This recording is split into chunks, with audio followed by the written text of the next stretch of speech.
Could I add, I can add Sergio.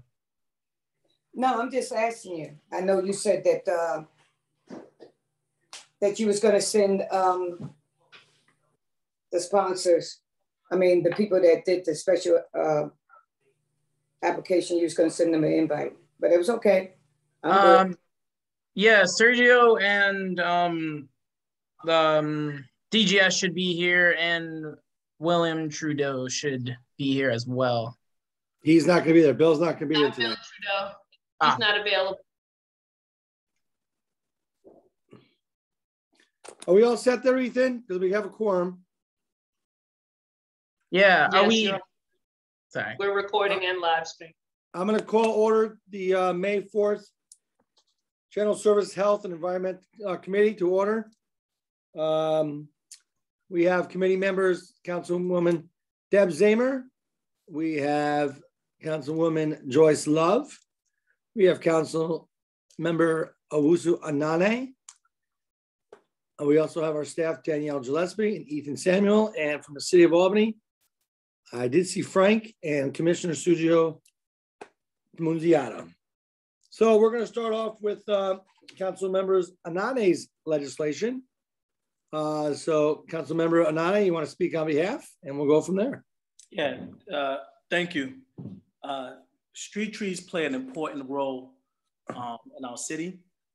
They provide shade, stabilize soil, soak up stormwater, and most importantly, beautify our neighborhoods.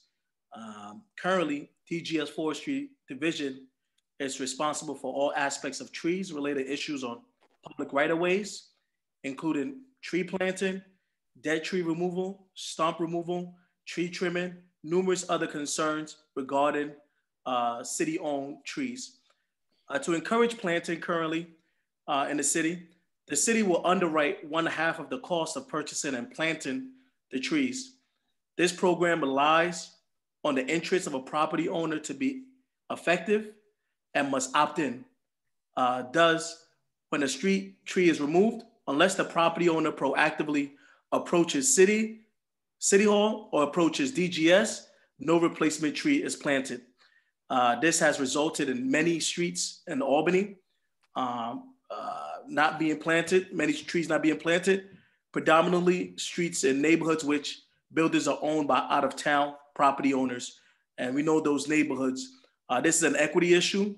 Let's face it, neighborhoods without street trees in the city are those with high poverty rates, those with economic and investment challenges. So to ensure that street trees are replaced when removed, I'm proposing this ordinance to require a tree or trees that have been removed by the city to be planted by the city of Albany for a full cost to replant. The owner of the property from which a tree or trees are removed must submit a request to the city forester requesting that such tree not be planted. So again, this is to make sure that neighborhoods that have been neglected with tree planting get some trees in their neighborhoods, particularly when we have absentee landlords who don't have the courtesy to reach out to the city to do the matching grant that is available. Thank you.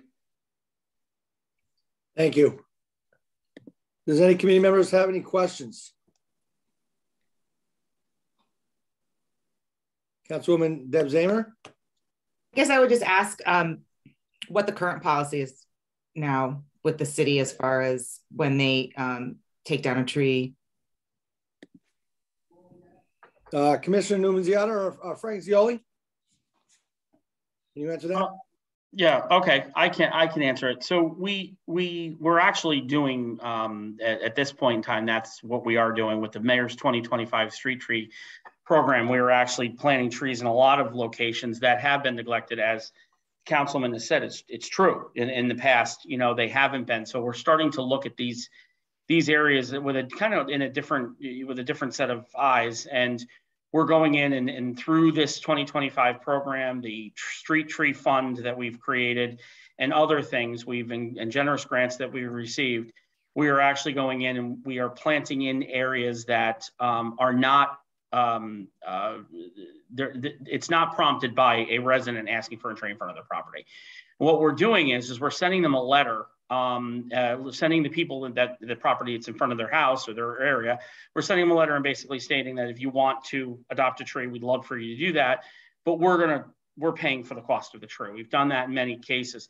What we like to call it is the AstraZeneca letter. You know how on on TV, they say, if you can't afford your medication, AstraZeneca can help. We're doing that, basically telling people, listen, we'll pay for the tree, but what we're asking people is to love them if they can. But in certain areas, we know people aren't going to love them. They don't want them. They don't care if they're there. So we need to come up with a plan, and we've done that.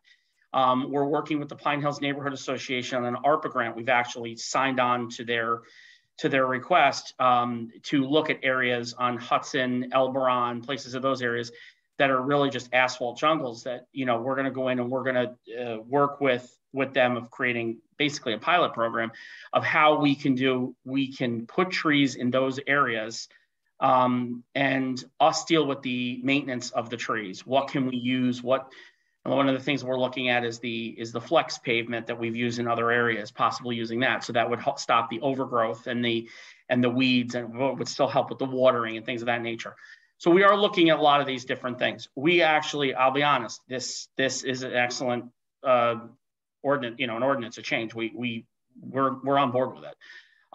We think it's a good idea. The only thing that we do need to keep in mind is that where it says not always can a tree be put back in the same place it was taken out, because these trees were planted 60, 70 years ago. The trunks have taken over underneath. So sometimes it's difficult to replace right in the same place, but replacing close to it, next to it, anywhere we can. That is what we're trying to do. We do that a lot with the trees that are planted as part of an engineering project, one of the road project, contract 1, contract 2. When we have to take trees out, trees don't usually go back in the exact same place that they were, but they're to the left, to the right, they're adjacent to those areas. So.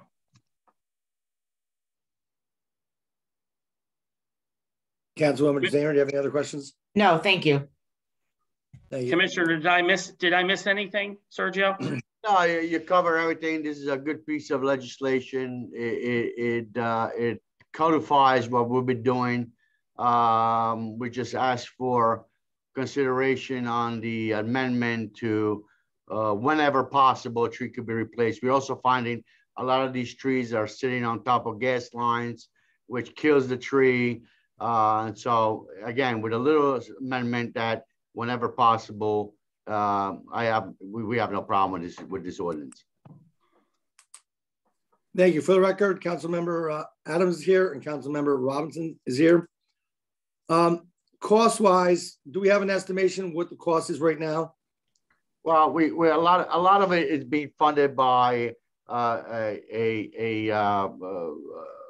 pool that we have received donors for, but I think the cost, Frank, correct me if I'm wrong, is about $175 per tree. It's actually, well, the full cost of a tree is about $300, a little over $300. So 175 would be like our end of it in a situation where it's an adopt-a tree.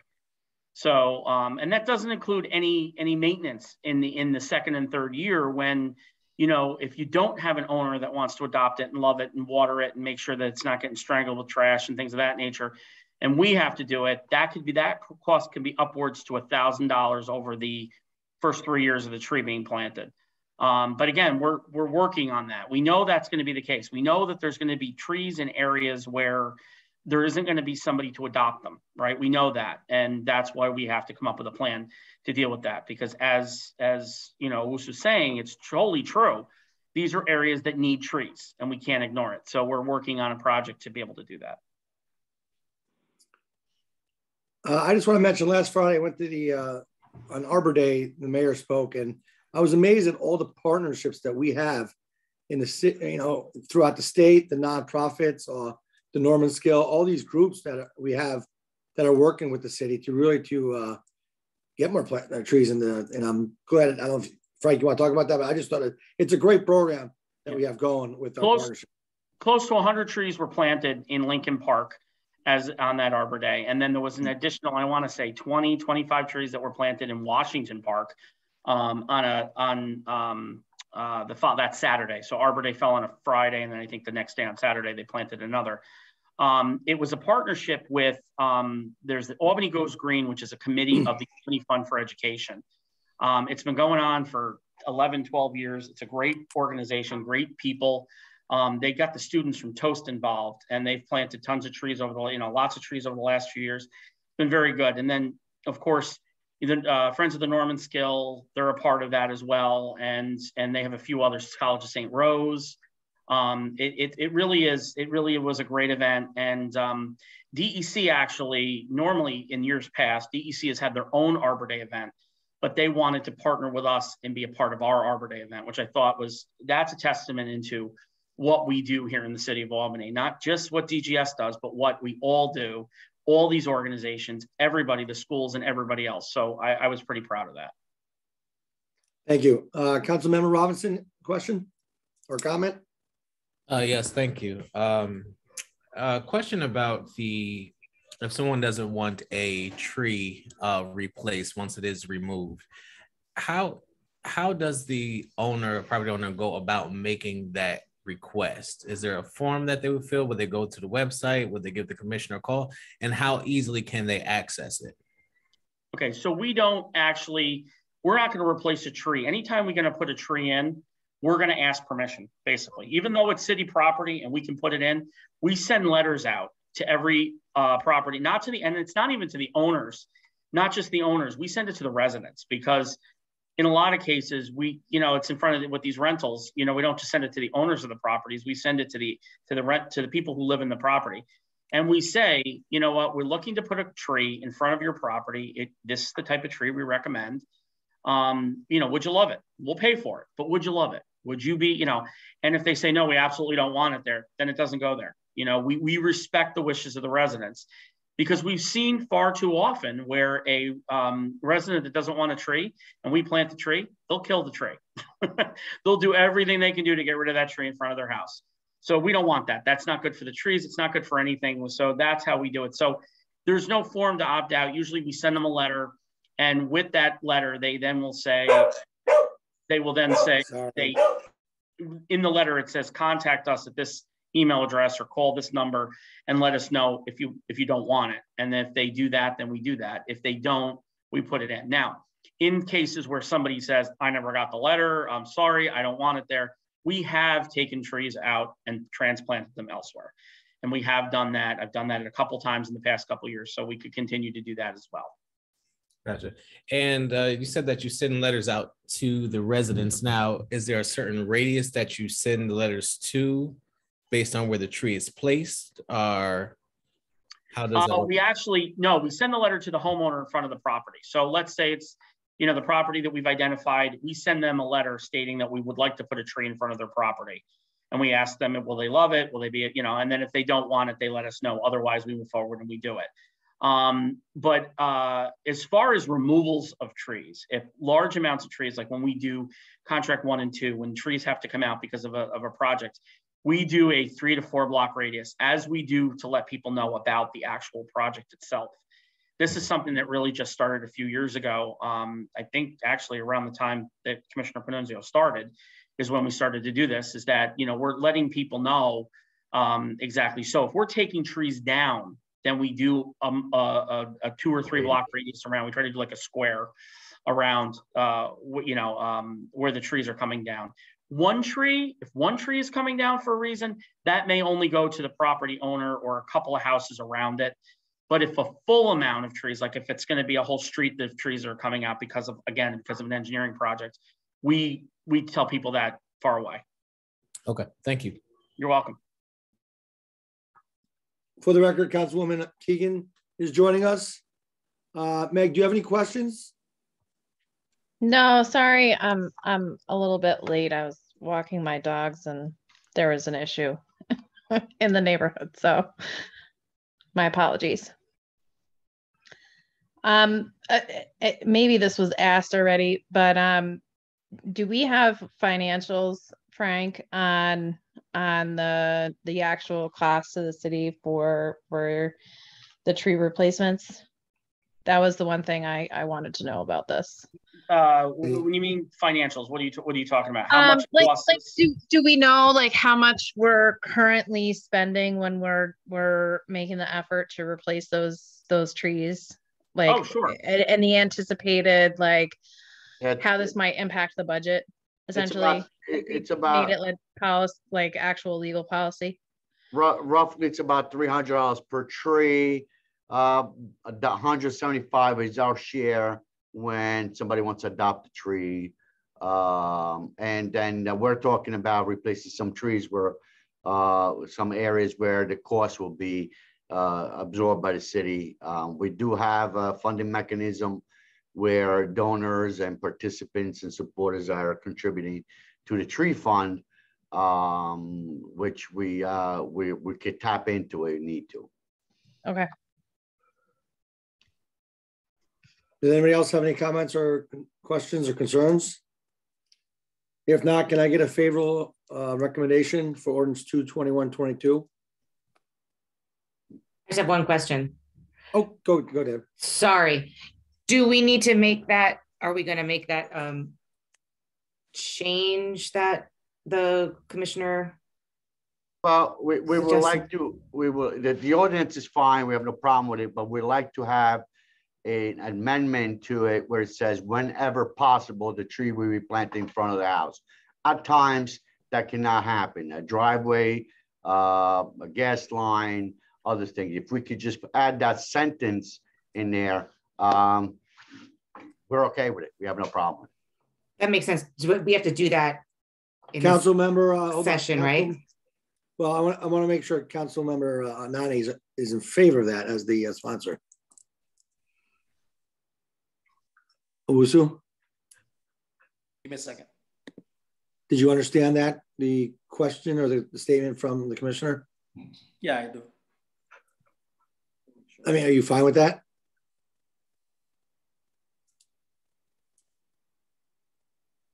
Owusu? Say it again. Are you fine with the I just need to see commissioner's the recommendation? thing of it at this moment. Of course, I'm in fine of it, but I just like everything has to be written. Like, which section does he want me to add in this way? Yeah. If we had our attorney, it would have been very helpful. But you know, of course, it sounds good, but I don't want it to prohibit other trees from being planted because of this hindrance. But I just want to make sure. Yeah. Frank. Let Frank, me say this, Councilman Anani. Basically, what it is, isn't where applicable of replacing the trees. We want to replace a tree every, when we plant another tree or trees when we remove, absolutely. And we want to cover the cost. Obviously, it's that it doesn't go in we don't want it to be said that it's going in the same location, because it can't always go in the same location. That's the only thing. So I think part where it says the owner of the property from which a tree or trees was removed pursuant to section 345 of this chapter may submit a request. Okay, well, we said that's fine too. And it just talks about the forester requesting that such tree not be replaced. Sometimes you can't replace in the same location. So as long as it's understood that, however legally that has to be put, that it may not be in the exact same place, but we'll offer it. If we can do it in a different location. Sounds good. I mean, I would have. So Frank, you're saying if we remove a tree from a location, there's a possibility that due to some circumstance, it may not go directly back in the same spot. Is that right, Aaron? Exactly. It can't go in the same spot most times. But listen, let's say it was to the right of the driveway, but it can go to the left of the driveway, or it can go down just a couple. It's a larger area. It can go down a little bit, a couple of feet down. It's all basically what's underneath. You don't want to plant a tree that's then going to die because it's not going to take root. And so that's one of the issues that we have. And like Sergio said, there's also a thing when you're dealing with, if there's a gas line or there's whatever, we just. Sounds good. I will add that language as relates to whether it's a gas line or other things that would stop it, would hinder it from being planted. Yeah, perfect. That's right. You got that? In the exact same location. In the same location. Yeah. Exactly.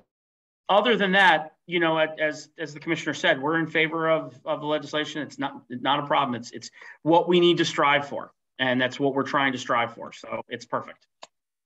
Ethan, you got that as amended? That way, you got that language? Okay. All in favor of Resolution 221.22 as amended. Can I get a motion? Deb? So moved. Second. I'm sorry, I missed, was it coming out as amended with a favorable recommendation? With a favorable recommendation, yes. Deb, I'll second it. All in favor? Aye. Aye. Any opposed? All right, thank you, Commissioner and Frank and Usu Anane. But Usu's on the committee, so he's going to stick around, I guess. All right, thank you all. Now let's go to Resolution 354122R by Council Member Robinson. Just to let you know, I looked at the legislation on the honorary committee, 11.2A. Everything qualifies legally, so if you want to speak on behalf of it, go ahead, Council Member Robinson. Sure. Thank you, Mr. Chair, and thank the committee for considering this resolution. Oftentimes in most cultures, names are attached to destiny. And so when we think about the street renaming for Jewel Love and Grace Love, their names are what they embody to the people of the community and the people of the city. Jewel Love, as I asked Ms. Joyce and for more information about him, she tells me that he was just a lovely individual. He had care and concern for his people. And he also was one of the first Black individuals in the city of Albany to receive his exterminator license. And I never had the pleasure of knowing him, but just by, his children and his also by the mannerisms of Miss Joyce, we can tell that, he was a person who was about love, care, and concern. Miss Grace Love, she was a member of my church, the Metropolitan New Testament Mission Baptist Church, and she was a sweetheart, and she was a mother to the community, a mother to the neighborhood. As she accepted anyone into her home, she fed them, she clothed them, she bathed them, and make sure that individuals had a place to stay and that they had a home of love to go to. So a lot of information is in the resolution. So if there's any questions, I can answer any questions at this time. Do any council members have any questions about the resolution? I just want a question for Joyce Love. Did your father work for local Steeler Workers Union? Yes, he did. How you know? 2478? Yes. I did my research, sorry. Okay. Yes, he did. Yes, he did. And we're still going to have the street, the same one as the resolution says. Yes. Lark, First and Lark, is that what we're going to do? Correct. Yes. Thank you. I just want to make sure. Any other questions or comments or concerns from committee members?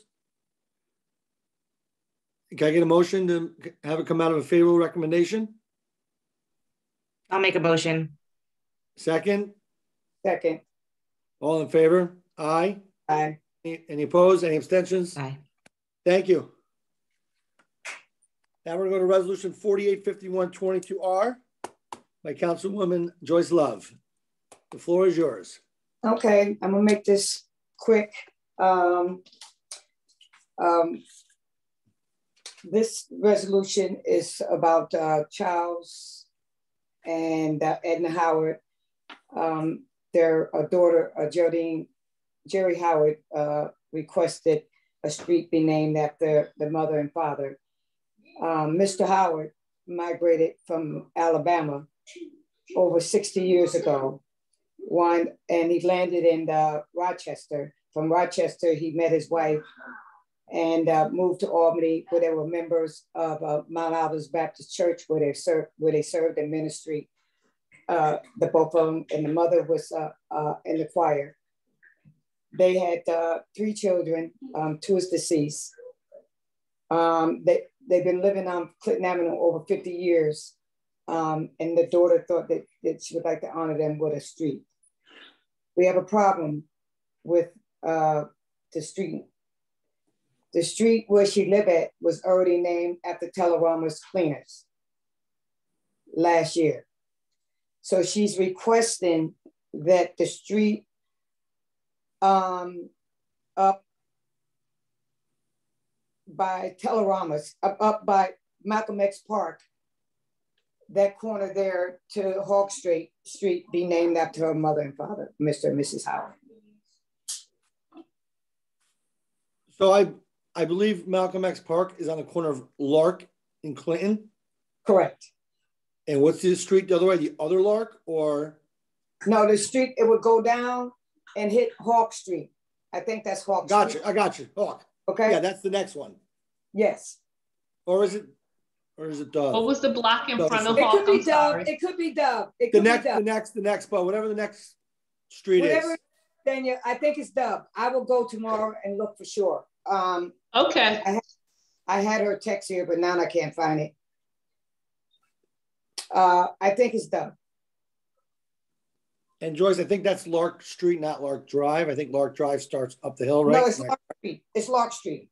Yeah, Lark It's Street. Yeah, that's what I'm saying. Yep. Lark Street. Yeah, Lark Street. So we're gonna have to amend the resolution to say Lark Street. Correct.